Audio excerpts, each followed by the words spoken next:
Welcome to Life and Living.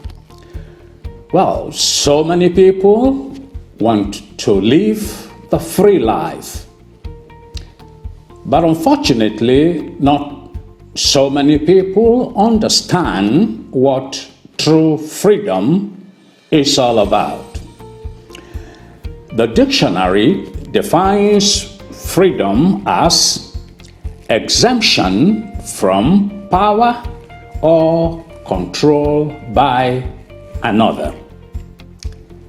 Now, the sage Pythagoras said, "No man is free who cannot command himself."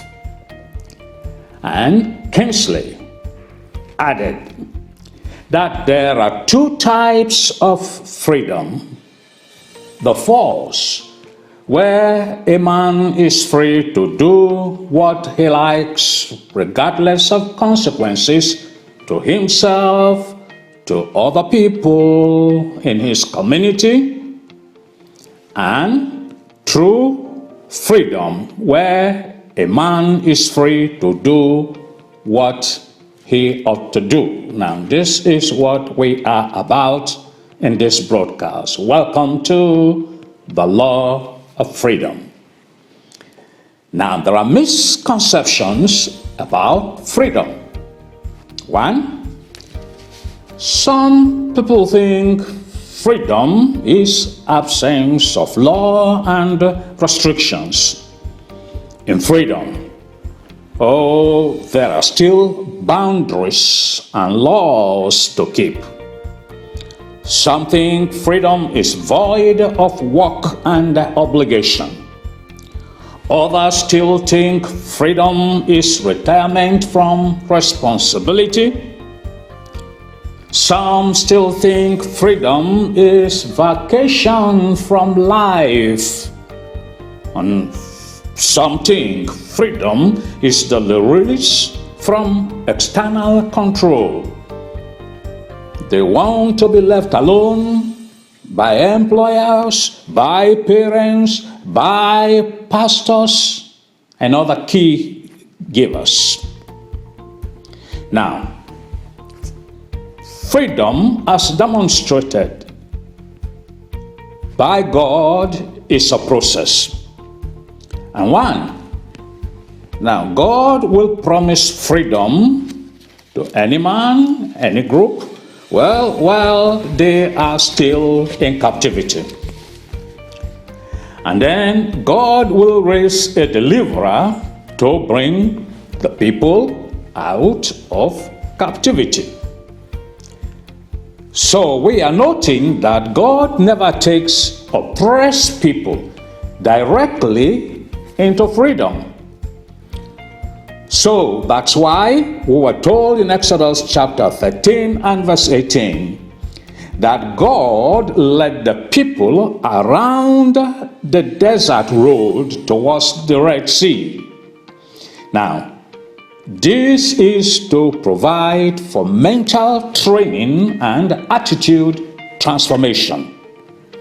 And then, when the people arrive in the land of true freedom, now we were also told in Joshua chapter 5 and verses 11 to 12 that the day after the Passover, that same day, they ate some of the produce of the land and manna ceased. So, true freedom, therefore, is responsibility, a burden to bear.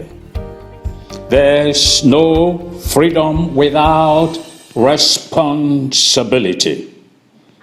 Now, true freedom is the delegated right. Now, this is my definition of true freedom.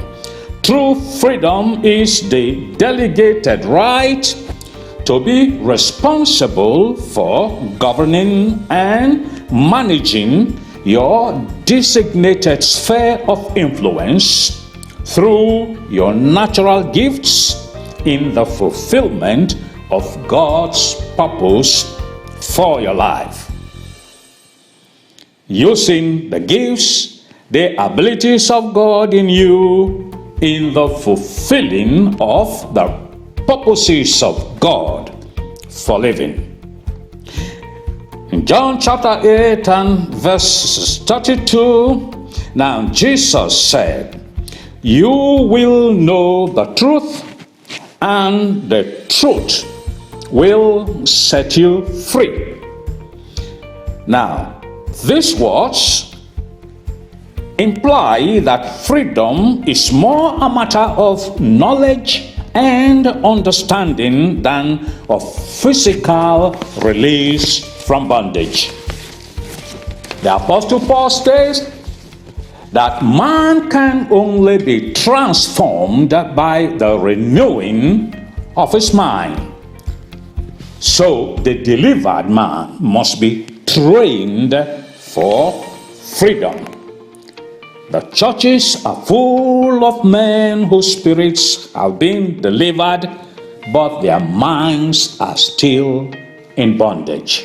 Now, this is what we are saying in this broadcast. That true freedom calls for responsibility. And true freedom, as it affects you as an individual, is the ability to know the truth and with the truth walk on or walk out the purposes of God for existence. Well, thank you once again, and we are truly believing every one of us will live the free life. God bless you. Until our next broadcast, bye-bye and stay safe.